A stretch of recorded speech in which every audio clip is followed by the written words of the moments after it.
자, 그러면 우리는 보통 이렇잖아요. 혈압이 고혈압이 됐다. 그러면 어떡합니까? 그냥 고혈압 약 하루에 하나씩 먹는 거예요. 편하잖아요. 그냥. 그리고 또 병원에서도 그렇게 이야기하죠. 혈압약을 먹지 않고 혈압이 올라갔을 때 혈관이 터질 수도 있다. 겁나잖아요. 그래서 먹는 겁니다. 고혈압약은. 크게 부작용 없다고 생각하고. 자, 그러면 이 고혈압약이 어떤 과정을 거쳐서 개발되는지 한번 제가 간단하게 한번 설명을 드릴게요. 처음에는 뭐예요? 자, 혈압이 올라가니까 혈액의 용적을 줄이자는 거예요.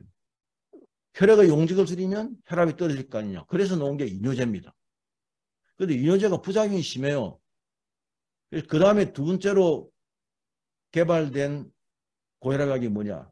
그러면 심장의 박동수를 줄이자. 심장의 박동수를 줄이면 혈압이 떨어질 거 아닙니까? 그래서 혈압 강화제가 나옵니다. 혈압 강화제를 이거를 계속 쓰면 심장 박동수가 줄어들면 무슨 문제가 생기겠어요? 전신의 세포에 산소 공급이 잘 안 되는 겁니다. 그래서 그 다음에 나온 게 뭐예요? 아, 그러면 심장의 박동을 느리게 하자.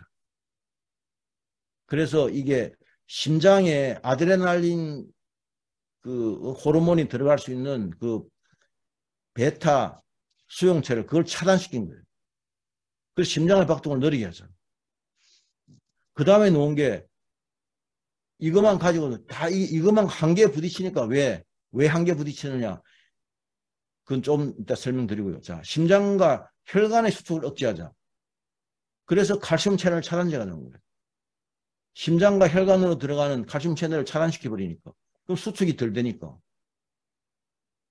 마지막에 지금 놓은 이 레닌 안지오텐신 약물이 이거는 신장에서 효소 분비를 억제시켜서 혈압을 떨어뜨리자는 거예요. 그러면 이 혈압약의 개발 과정을 보면 결국은 뭐냐면 심장을 가운데 두고 뇌와 콩팥, 신장 그 사이에 끊임없는 교란을 일으키는 거예요. 그래서 뇌는 혈압이 올릴 필요가 있으면 심장의 박동을 빨리 하게 하는 거고 그런데 그걸 혈압약을 먹어서 심장의 박동수를 떨어뜨리다가 혈액을 공급을 줄이면 신장 쪽으로 콩팥 쪽으로 혈액이 덜 들어오면 콩팥은 혈액이 덜 들어오면 자기 할 일을 못 하잖아요. 그러니까 신장에서 혈액을 더 공급하기 위해서 나중에 최후의 수단을 자기가 스스로 효소를 분비하는 거예요. 이것까지 억제시키는 거예요. 이렇게 개발된 겁니다. 혈액의 용적을 줄이자는 거는 우리가 혈액이라는 게 보면은 이 혈액을 원심 분리기로 돌리고 보면 혈장이 55%고 그 다음에 혈구가 그게 45%죠. 백혈구, 혈소 반, 적혈구 40%. 자, 이렇게 돼 있죠. 그래서 이 혈장을 더 이뇨제로 더 빼내니까 혈압을 떨어뜨리는 게 이게 이뇨제예요. 그 다음에 혈압 강화제는 이 심장의 박동수를 줄이도록 그렇게.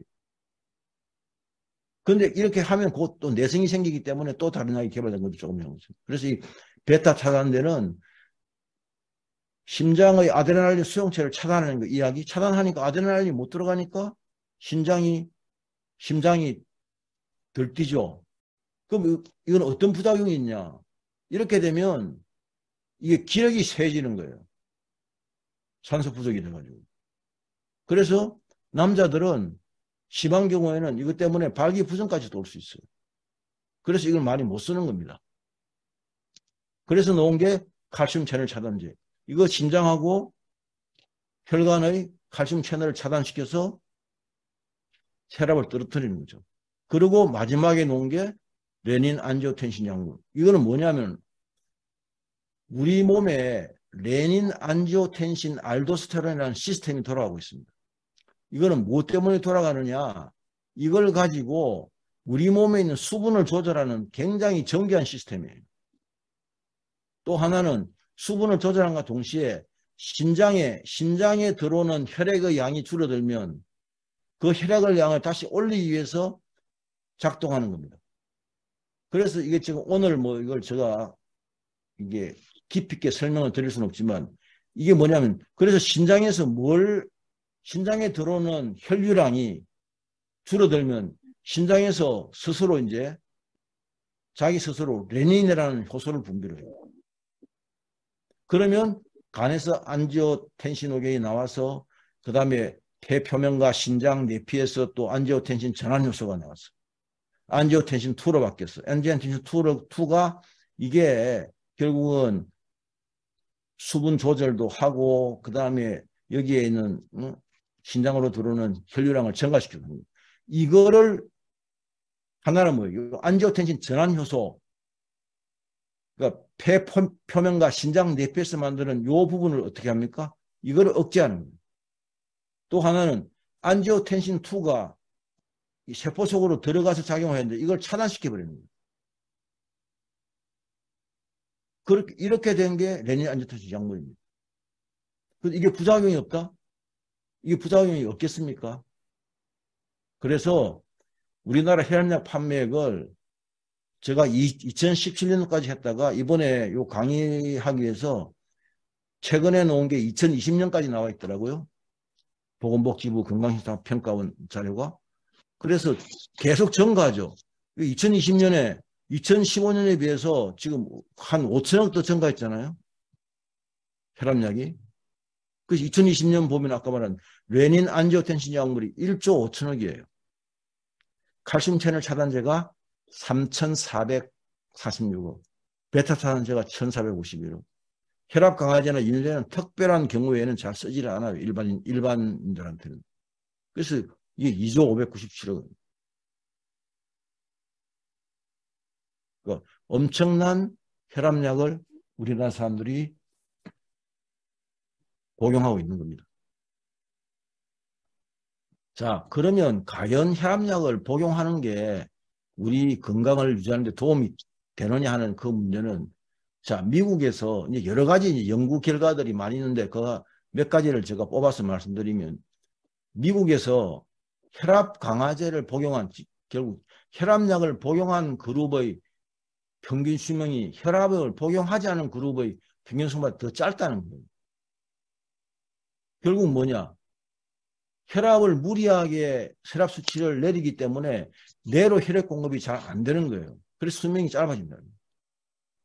미국 심장학회에서도 뭐예요? 혈압약을 복용한 사람이 그렇지 않은 사람보다 60% 이상 심장 발작을 이렇게 확률이 높더라고요.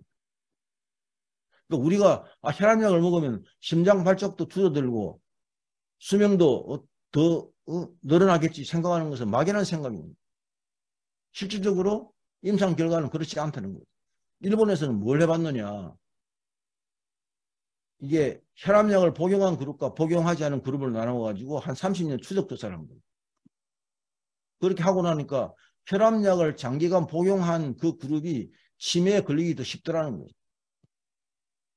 당연하죠. 왜냐하면 혈압을 더 수치를 뭐 우리 몸에서 자율적으로 올렸는데 그걸 혈압 수치를 우리 안에 있는 그 생리 작용을 교란시켜 가지고 혈압을 떨어뜨렸잖아요. 우리 과연 그러면 고혈압이라고 판정되면 그냥 병원에 가서 뭐 돈도 별로 안 들죠. 다 의료보험 혜택 받으니까. 그리고 쉽잖아요. 아침에 하나만 먹으면 되니까.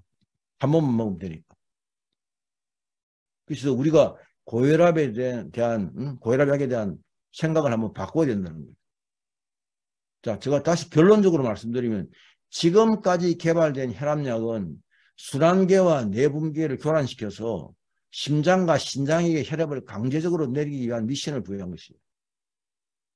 앞으로 또 어떤 혈압약이 개발될지 모르지만 고혈압의 근본 원인을 제거하지 않고 단지 혈압을 내리려고 하는 한 그저 혈압 수치를 관리하는 데 그칠 뿐입니다. 고혈압을 치료하는 것은 불가능합니다. 고혈압은 혈압약을 복용하지 않고 식이요법, 영양요법, 운동요법의 생활습관 개선을 통해서 관리할 수 있는 겁니다. 왜냐? 고혈압은 병이 아니고 정상이기 때문에. 이걸 좀 더 함축적으로 제가 말씀을 드리면 고혈압은 질병이 아니라 우리 몸의 말초세포까지 산소를 공급하기 위한 자율적인 생명활동 그리고 우리의 의지와는 무관하게 나타나는 혈액순환을 개선하려는 세포의 경고입니다. 우리 이걸 꼭 기억하셔야 됩니다. 자,